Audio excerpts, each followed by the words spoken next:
Welcome back to Sam Spade Always Gets Her Man. Follow Sam Spade as she protects right from wrong, good from bad, the pure from the shady, the clarity from the static. Now sit back, relax, and enjoy episode 7. Who is left standing on Sam Spade Always Gets Her Man? When it comes right down to it, successful private detection is the result more of art than science. Ever since Theodore Humper walked into my office back in episode 2, art has been playing tricks with my mind. First, Floozy spun an incredible story of Gorgeous's parentage. Then Grotesque Mind refused to confirm that story. First JJ, and then Theodore himself confirmed that Gorgeous was the daughter of Grotesque Mind. Then Theodore promised a night of passion to distract me from the truth about the web of crime he was involved in, before Miss P spirited me away from what promised to be raunchy sex, mixed with attempted murder. Finally, Deadbeat appeared to escort Miss P and me back into Grotesque Mind's presence. It's already been a long day. While you have taken 6 episodes to figure all this out, it's been one long, hot day from my perspective. So screw you. And now it's raining, and Miss P is thrilling at our closeness as we share her umbrella. The story's not over till it's over. Cue rain.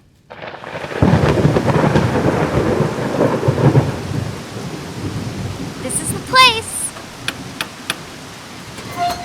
Business. 3 to see Grotesque Mind at his request. Names. Deadbeat, Samantha R. Spade, Miss Pennymoney. Miss. Pennymoney. What kind of name is that? It's my name, so what? How can Miss anything be a name? 'Cause that's my name. Get over it, asshole. Miss P, cool it. Don't draw attention. Look, it really is her name. Can we just get past this? Whatever. Password. 3 blind mice. That's an old password. What? I know it was current last week. Maybe it was. The password changed last week. It's old. Nobody told me. I wasn't informed. Christ, I was told to come here with these people and they don't bother to tell me the new password? What kind of bullshit is that? Now I'm gonna be in trouble because of someone else's screw-up. See, a total asshole. Miss P. I'll have to check. And with a flash of lightning followed immediately with a loud clap of thunder, and the rain fell harder, much harder. Deadbeat lost it, raving in the night. You do that. You check. You check and get back to me. Heaven help me. Did you notice that it's raining? Ugh. This place hasn't been the same since they computerized everything. You'd think it would make everything easier, wouldn't you? But no. They change the passwords every week now, apparently. And does the word get passed around? Never. Then the next thing you know, everyone's out waiting in the pouring rain and darkness. Lucky thing we didn't get shot by automatic gunfire coming out of the sniper's window across the street. It's a crying shame, I can tell you. This is the most organized crime syndicate in a century. 2 centuries for crying out loud. But does anyone get access to the compound? Never. Why? 'Cause the frickin' passwords have to be changed constantly. Just because. As soon as you remember one, they change it. And it's always something obscure. There was an old woman who lived in a boot. Oh yeah, took me 3 weeks to get that one right. How could anyone live in a boot? Think of the stench. 'Cause it ain't a new boot, you can bet. Now they change them every week? I'll never gain access again. Okay, you can enter. Sorry about the wait. About time. You know, we weren't going to wait all night in the pouring rain. It's just ridiculous, I'm telling you. Shut up. I was ready to go home and put on a kettle for a cup of instant coffee mixed with cocoa and a drop of something else. Shut and up. order a pizza from the place around the corner. Bobby's. You can always count on Bobby's to spit up a tender crust. Shut up or you're dead meat. Testy! We walked down a dusty corridor and stopped in front of a freight elevator. Get in it. We passed through an echoing hallway and stopped in front of a monorail with a tram waiting. Get on it. We traversed a cavernous passage teeming with rats. Yee! And stopped by a canal on which floated a gondola complete with gondolier. Get over it. Here we are. Ugh, it stinks in here. Miss P snapped her umbrella shut. And it's frickin' hot. Here we wait. For how long, deadbeat? I can dispense with Officer Beat in this house, isn't that right?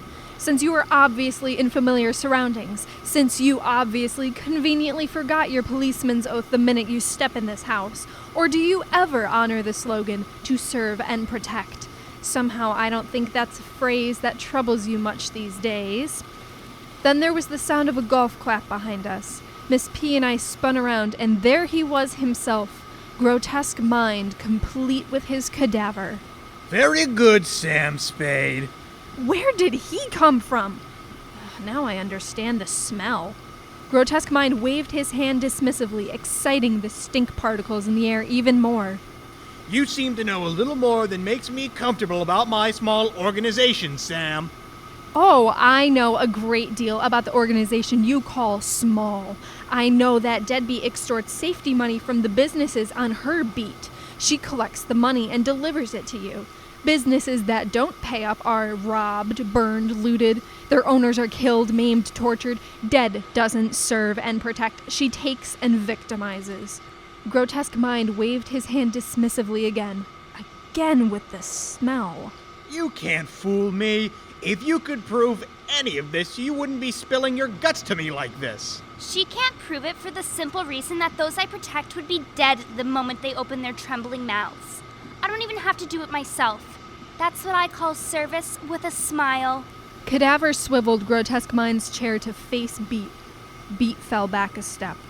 Deadbeat, you become far too sloppy. If Sam Spade knows what you are doing, how many others know? Go to the meat locker, shut yourself inside, and wait for me. I've got a few words of chastisement for you in my spare time. Sure thing, boss. Can I run and get my coat first? No. Cool. Just asking. Deadbeat hurried away. Cadaver swiveled Grotesque Mind back to face Miss P and me. So, Miss Spade, I underestimated you. You seem to know a lot more than I thought you did. You are more valuable than I thought you and this creature you have brought with you might be. I will let you live a little while longer if you can tell me more about my organization than is commonly known. Funny you should mention that, Mr. Mind, because I was expecting to see Floozy lurking here in your womb of warmth, your receiving room. Not flu, Sam. Come on out, Floozy. I know you're listening. As always. Floozy tiptoed into the room bearing takeout bags stuffed full. I was just dropping off your order, Mr. Mind. 3 jalapeno burgers with extra sriracha aioli on the side. I know you like it hot. You've been made by Sam Spade in the shade, Floozy. Tell her, Spade. Tell her what you know. Floozy has been spying on me for years, pretending to woo Miss P here in hopes of getting the inside scoop on my investigation into your network of crime. No, not flus. She relied on Miss P's oversexed needs to provide her with the goods, and got nothing. Nothing but the innocent ramblings of my dim-witted, but true to her true love secretary. I always knew I was just a stand-in for you, Sam. But I had to try. The damn good old boy diners at Mickey's don't tip for shit. And they sit there nursing their coffee cups all day. The tips barely pay the rent. I hope you know, Mr. Mind, I did what I had to do to get you the intel on Sam that you needed. I discovered that, and that is why I could never truly take Miss P into my confidence, even when I knew she would never spill the beans on my investigations. Floozy, you can go join Deadbeat in the meat locker. I'll attend to you presently. No, not flus. She may have been a bad lay, but her heart was in the right place. Please, Mr. Mind, don't send flus to the meat locker with Deadbeat. She's not a type. Since you're going to end up in the meat locker as well, Miss P, I wouldn't complain too much. Cadaver swiveled Grotesque Mind back and forth rapidly as he tried to come to a decision. He finally stopped in front of Floozy. Damn, I always give in too much to likable characters. Okay, Floozy, you can go back to Mickey's. It wouldn't be the same without you there. Plus, the police would start to ask awkward questions if their favorite waitress vanished without a trace. You can go. Oh, thank you, Mr. Mind. You give the lie in the common plot line that bad guys are always killed off by their own kind in retribution for petty slights and failures. Suck it, Sam. Floozy tossed her head defiantly and made an obscene gesture in my direction before hurrying out of Grotesque Mind's presence. Cadaver wheeled Grotesque Mind in close to me. Too close. I nearly retched from the stench of him. Yeah, that's good advice. Suck it, Spade. Not that I'm saying it won't happen in the future, that I kill off Floozy for failing me, but today she's safe. I wouldn't say the same holds true for you, though, Sam Spade. Suck it yourself, Grotesque Mind. Someday, if it isn't me, some other hard-working, diligent gumshoe will bring you down, and I will relish the day. Ixnay on the Elishray Amskay. Grotesque Mind is still going to kill us. That's right, Spade. You won't be around to relish anything. Not even a ballpark Frank, because I'm still going to kill you. I don't need you anymore since you haven't found my daughter Gorgeous. If you had found her, I might be willing to look the other way and let you live. But since you haven't found her, your time has pretty much come to an end. Oh, but I have found her. What? Most certainly, and without a doubt, I've found your missing daughter. Or rather, I should say that Theodore knows where she is. Theodore! Come here, boy! Johnson knows where Gorgeous is as well, since he helped put her where she is. What? No, not my faithful Johnson. To be fair, Grotesque Mind, Johnson didn't know she was dead when he put her where he put her. What? Dead? Theodore! Yes, Grotty dear. Don't you dear me. Where is Gorgeous? Take me to her now! I don't know where she is, Grotty. Theodore tossed his long hair and fixed me with a solidly defiant stare. I engaged this person to find her, and she has failed to do so in every way conceivable. On the contrary, Theodore, I know exactly where Gorgeous is. So, in fact, do you. She's in a sealed knit sweater box shoved under your bed. A bed you haven't slept in for months. Lies. All lies. She is nowhere near my bed. Just like I promised you, Grotty.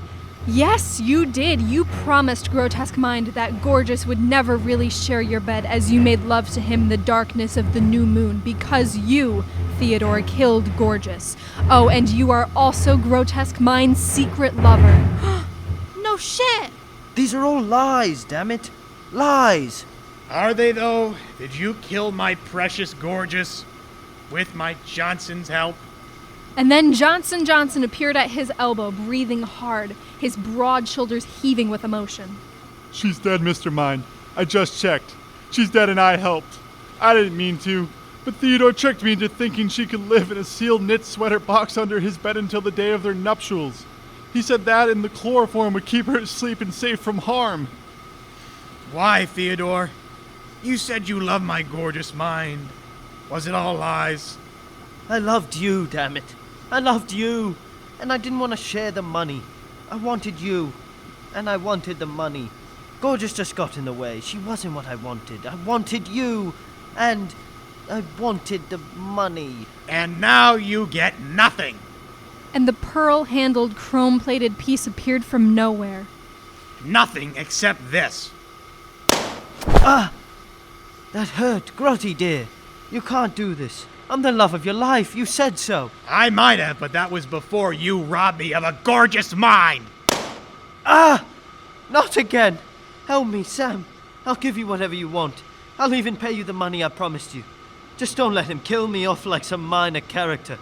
Sorry, beautiful. Someone has to take the fall, and this time it's you. I'm throwing you over the fence. You're gonna take the fall for this mess. And Theodore stumbled slightly as he kneeled in front of Grotesque Mind. No, Grotty, oh, Grotty, I love you. Oh, please, when the world sees a diseased and flawed, brilliant mind, I see the beauty in you. Say what you want me to. I wanted you, I did. But you wanted the money. My money. Oh, I loved you. I loved money. And so you die, loving money. Cadaver swiveled Grotesque Mind away from the beautiful corpse of his former lover. He reached up as if to wipe a tear from his eye, then let his hand fall to his side. Miss Spade, can I tell you, my Gorgeous didn't love money. She had a heart as pure as new-fallen snow. Cold but pure. Johnson, is it true she is no more? Have you failed me as well? I'll go join Deadbeat in the meat locker. Shall I, sir? Johnson, you will tell me about my daughter's death nestled amongst the knit sweaters. Then we shall decide, you and me, what will happen next. In the meantime, you will gather up this good-looking trash and take it to the curb. Somewhere off the coast, that is, wrapped in chain and cement blocks. Yes, fish bait, that is what I would like right now. Johnson stepped forward and with a supreme effort hoisted Theodore's body onto his shoulders and bore him away to his watery grave. Grotesque Mind, I'm sorry for your losses. We have our differences, but loved ones are loved by us all. Thank you, Miss Spade. Cadaver swiveled Grotesque Mind in my direction. Perhaps you can help me after all, Miss Spade. Tell me, what will my daughter die from? Certainly not from the hands of a false lover, whether the lover be hers or mine. The great and humble Grotesque's Mind daughter will die of, what? A drug overdose? The flu? A neglectful nursemaid? A roast beef sandwich? What? Innocence, Grotesque Mind. Innocence killed a gorgeous mind. There is nothing as tragic as an innocent death. It will go down in the annals of history. Death by innocence. Ah, perfect. So sweet. Just like her mother. Perfect because it is true, Grotesque Mind. Cadaver swiveled Grotesque Mind away from me, so his back was to me. Now go. You have rendered me a service I did not want. So go until we meet again. And you? Will you be all right? All right? What on earth do you mean? You have lost your only daughter, your only connection to humanity. How will you go on? Cadaver swiveled Grotesque Mind back and rolled his chair toward me menacingly. I backed away slowly. I will become crueler, more heartless than ever before. There is nothing to keep me human any longer. No, say you will honor the pure heart of Gorgeous and her mother sweetly smelling.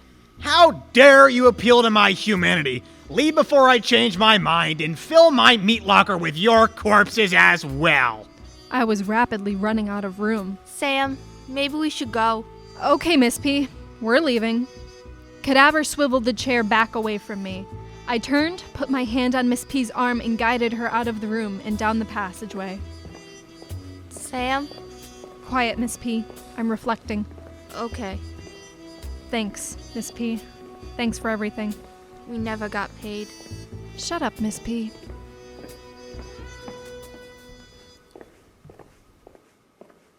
It was dark as a windowless room with no nightlights on at 3 a.m. as Miss P and I wandered the moonless streets of the city. Dark. Too dark. I tripped and almost fell over the broken sidewalk. Again. And again. Miss P caught me gracefully in her arms each time. Part cat or part witch? I've always wondered. As we walked, we pondered the tragedy of a misspent life. A grotesque mind walking the floors of a smelly, empty mansion, now without a gorgeous mind to accompany him. And where did the smell come from? I vowed to redouble my efforts to put Grotesque behind bars, where he would hopefully be shut away from the world of innocence, put in a place where the disturbed wail in pain over their past evil deeds. I would need to work quickly, however, before the twisted mind in agony had the opportunity to wreak havoc on an unsuspecting world. A world where innocence still traipsed barefoot through the clear mud puddles of naivete. You have been listening to Sam Spade Always Gets Her Man. This was the last episode. Next time, you are free to listen to something else in this time slot. Goodbye.